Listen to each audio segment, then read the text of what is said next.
Hello friends, welcome to live study point. आज हम बात करेंगे ऑल इंडिया स्टेट जुडिशरी, जो भी आपके एग्ज़ाम्स होते हैं स्टेट वाइज, और जो ऑल इंडिया जुडिशरी का एग्ज़ाम होता है, यूपीएससी का एग्ज़ाम होता है, उसमें जो बेस्ट बुक होती है जुडिशरी प्रिपरेशन की, वो कौन कौन सी है, आपको कौन सी पढ़नी चाहिए। मेजर लॉ की, जो मेजर लॉ होते हैं हमारे, उनमें हमें बुक जो होती है वही पढ़नी पड़ती है। बेयर एक्ट से काम नहीं चलता जुडिशरी में, क्योंकि जो क्वेश्चन है वो बहुत डीपली आते हैं। चाहे आप प्री की बात करें चाहे मेंस की बात करें, आपको सारे एग्ज़ाम्स में क्या करना है, जो मेजर्स जो लॉ हैं आपके, उनमें आपको सारी जो बुक्स हैं वो पढ़नी पड़ती है वर्ड टू वर्ड की, उसमें क्या बोल रहा है, कौन सा एक्सप्लेनेशन है, और कितनी जो डीप है कि कौन सा सेक्शन कितना डीप जाके पूछ सकता है। तो उससे बहुत ज़्यादा आइडिया लग जाता है आपको बुक से। तो आज हम वही बुक्स की बात करेंगे जो आपके जुडिशरी के लिए बहुत इंपॉर्टेंट है, क्योंकि बहुत सारे क्वेश्चंस भी आते हैं कि हमें कौन सी बुक पढ़नी चाहिए, आप हमें बताओ, बुक के नेम बताओ। तो इसलिए ये वीडियो इसलिए बनाई है क्योंकि जो जुडिशरी प्रिपरेशन के लिए जितने भी स्टूडेंट्स हैं, क्योंकि हमारा चैनल क्या है कि जुडिशरी प्रिपरेशन भी करवा रहा है फ्री ऑफ कॉस्ट। तो अगर आपको करनी है ये judiciary preparation free of cost, तो आप हमारे टेलीग्राम व्हाट्सएप ग्रुप से भी ज्वाइन हो सकते हैं, क्योंकि जो जुडिशरी क्लासेस है वो स्टार्ट होने वाली है। ऑनलाइन कोर्स होगा आपका, फ्री ऑफ कॉस्ट होगा, और साथ में आपके नोट्स भी जो है बनवाए जाएंगे, चाहे वो इंग्लिश हो चाहे हिंदी मीडियम हो, दोनों मीडियम से ही आपको जुडिशरी प्रिपरेशन करवाई जाएगी। तो पहले हम बुक्स के बारे में जानते हैं, क्योंकि देखिए हमने एक वीडियो बनाई थी कि आप बेयर एक्ट किस तरीके से पढ़ सकते हैं।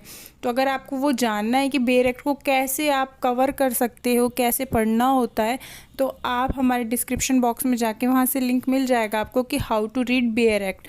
तो आप वहाँ से आप देख सकते हैं कि कैसे आपको बेयर एक्ट पढ़ना होता है जुडिशरी प्रिपरेशन के लिए।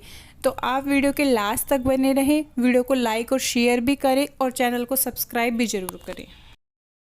तो चलिए पहले हम बात करते हैं कॉन्स्टिट्यूशन की। तो कॉन्स्टिट्यूशन का मीनिंग क्या होता है? कॉन्स्टिट्यूशन होता है हमारा भारत का संविधान। तो ये भी हर जुडिशरी एग्ज़ाम्स में आता ही आता है। बहुत कम ऐसे जुडिशरी एग्ज़ाम्स हैं जिसमें कॉन्स्टिट्यूशन को ना पूछा जाए, बल्कि कॉन्स्टिट्यूशन तो हर एक एग्ज़ाम में, और गवर्नमेंट एग्ज़ाम में आपके कॉन्स्टिट्यूशन से रिलेटेड क्वेश्चंस भी आते हैं, पॉलिटी रिलेटेड भी क्वेश्चन आते हैं। तो जो कॉन्स्टिट्यूशन और पॉलिटी है उसकी जो मेन बुक्स आती है कि आपको वहाँ से ही पढ़ना चाहिए, वही आपकी जो रेफरेंस बुक्स भी हो जाती हैं, और कॉन्स्टिट्यूशन को वहाँ से अच्छे से समझा भी जा सकता है बिना किसी क्लास के, बिना किसी गाइडेंस के। तो देखिए जो कॉन्स्टिट्यूशन की बेस्ट बुक है वो है JN पांडे और M लक्ष्मीकांत। M लक्ष्मीकांत तो बहुत बेस्ट बुक है, JN पांडे भी बहुत बेस्ट बुक्स है। ये आपको हिंदी और इंग्लिश दोनों में आपको वर्जन मिल जाता है इसका। डिग्लॉट होती है ये, आपको हिंदी में इंग्लिश में कैसे भी आप खरीद सकते हैं, जो भी आपका मीडियम हो। और जो इंग्लिश मीडियम की है, ठीक है। अगर हम और भी बुक्स की बात करें कॉन्स्टिट्यूशन के, क्या होता है कभी कभी M लक्ष्मीकांत और JN पांडे आपको नहीं मिल पा रही है, तो इसी ही अगर हम इनके सेकंड पार्ट की, मींस अगर हम इसके बाद वाले जो बुक्स की बात करें, तो वो सिंगल लॉ गाइड है, वो भी बहुत बेस्ट बुक है, वो M लक्ष्मीकांत जैसी ही है। और एक आती है MP जैन, तो इनके नोट्स भी आते हैं, और आप अगर चाहें तो ये जो बुक्स हैं ये PDF में भी मिल जाती हैं, तो आप इनको ख़रीद के पढ़ सकते हैं। वैसे आजकल PDFs भी अवेलेबल होते हैं, तो आप वो भी PDF से भी पढ़ सकते हैं।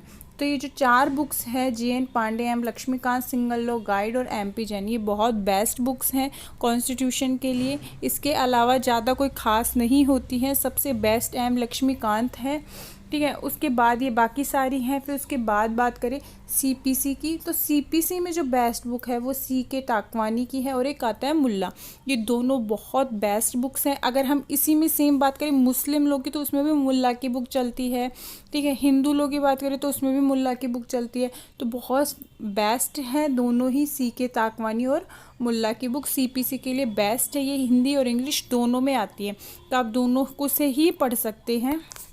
उसके बाद बात करें CRPC 1973, ठीक है। CRPC की जो बेस्ट बुक्स है वो है केलकर की, और आती है रतनलाल एंड धीरजालाल की। तो ये दोनों बहुत बेस्ट बुक्स हैं। केलकर और रतनलाल धीरजालाल की जो बुक्स हैं, ये और भी जो सब्जेक्ट्स हैं आपके, जैसे IPC है, आपका जो इंडियन एविडेंस एक्ट है उनमें भी चलती है, क्योंकि रतनलाल धीरजलाल का बहुत बेस्ट बुक्स है ये। तो केलकर और रतनलाल धीरजलाल, तो ये दोनों बुक्स बेस्ट है। तो सीपीसी में भी आपकी 2 बुक बेस्ट हैं और सीआरपीसी में भी 2 बुक बेस्ट है। तो आप इनको हिंदी और इंग्लिश दोनों के तरीके से ही मिल जाएगी आपको। तो आप ये दोनों करके इनको मतलब ला के आप पढ़ सकते हैं, क्योंकि ये बेस्ट बुक्स हैं, best book for judiciary preparation. फिर देखिए एविडेंस की बात करते हैं। तो देखो एविडेंस क्या है कि एविडेंस में बहुत सारी बुक्स चलती हैं और वो सारी ही अच्छी बुक्स हैं, पर हम सिर्फ 5 बुक्स को देखेंगे कि अगर 5 बुक्स कहीं भी मिलती हैं, मीन्स आपको 5 नहीं खरीदनी, सिर्फ एक ही खरीदनी है। पर अगर मान लो कि आपके पास नहीं है, मान लो मिल नहीं रही, एक बार टुकलाल नहीं मिली, तो आप इनमें से 4 में से खरीद सकते हो। फिर कोई नहीं मिली तो आप इसमें से खरीद सकते हो कोई भी, ठीक है। अब देखिए फर्स्ट है बटुकलाल, ये बहुत बेस्ट बुक्स है, ठीक है। फिर सेकंड आती है आपकी रामा राव की, ये भी बहुत बेस्ट बुक है। ये दोनों बहुत अच्छी बुक्स हैं आपकी। फिर उसके बाद बात करें अशोक जैन की, रतनलाल धीरजलाल और अवतार सिंह की, ये तीनों भी बेस्ट बुक्स हैं।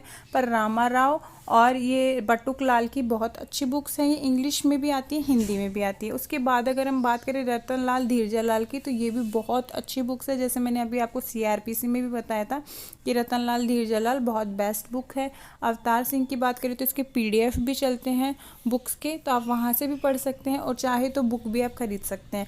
ये इंग्लिश और हिंदी दोनों में मिल जाएगी आपको, ये भी बहुत अच्छी बुक है। तो ये जितने भी नाम बता रही हूँ मैं, ये सारी अच्छी बुक्स है, आप इनमें से कोई भी ले सकते हैं। उसके बाद की बात करें कॉन्ट्रैक्ट एक्ट की, तो ये मुल्ला है और अवतार सिंह, ये दोनों ही बेस्ट बुक है। मुल्ला आपके जैसे अभी टीपी में भी चलता है वैसे, ठीक है, आपके हिंदू लॉ में, मुस्लिम लॉ में, सीपीसी में बहुत सारी बुक्स ऐसे सभी सब्जेक्ट्स में चलती हैं। पर जो बेस्ट किसी किसी में ज़्यादा बेस्ट होती है और किसी में कम बेस्ट होती है। आईपीसी 1860 की बात करें तो वही केडी गौर सबसे बेस्ट है, फिर रतनलाल धीरजलाल भी बेस्ट है और पीएस पिल्लई भी। तो सबसे अच्छी ज़्यादा अच्छी बुक्स है केडी गौर और रतनलाल धीरजलाल। अगर आपको नहीं मिलती हैं दोनों तो पीएस पिल्लई भी ले सकते हैं आप, पर जहाँ तक अवेलेबल हो रतनलाल धीरजलाल ले या फिर केडी गौर ले, ये दोनों में ही मिल जाएगी आपको इंग्लिश और हिंदी में। हम टीपी एक्ट की बात करें तो आर.के. सिन्हा, और हिंदू लॉ की बात करें तो पारस दीवान और मुल्ला की भी आती है वैसे, जैसे मैं भी आपको बता रही थी। अगर आपको और भी सब्जेक्ट्स की कोई बेस्ट बुक्स के नेम जानने हैं तो आप हमें कमेंट बॉक्स में ज़रूर करके बताएं। अगर आपको जानना है कि बुक्स कैसे पढ़ी जाती है मेजर लॉ के लिए, तो आप तभी भी हमें कमेंट बॉक्स में बता सकते हैं। और ऐसे ही आगे भी आप अपडेट के लिए, जुडिशरी प्रिपरेशन के लिए, और भी जो आपके लीगल एग्ज़ाम्स होते हैं उनकी प्रिपरेशन के लिए आप हमारे चैनल के साथ बने रह सकते हैं। चैनल को सब्सक्राइब करें, टेलीग्राम व्हाट्सएप लिंक ज्वाइन करें, वहाँ पे आपको नोट्स भी प्रोवाइडेड है, आपकी जो हर क्वेरी का भी रिप्लाई दिया जाता है, तो आप वहाँ ज्वाइन कर सकते हैं।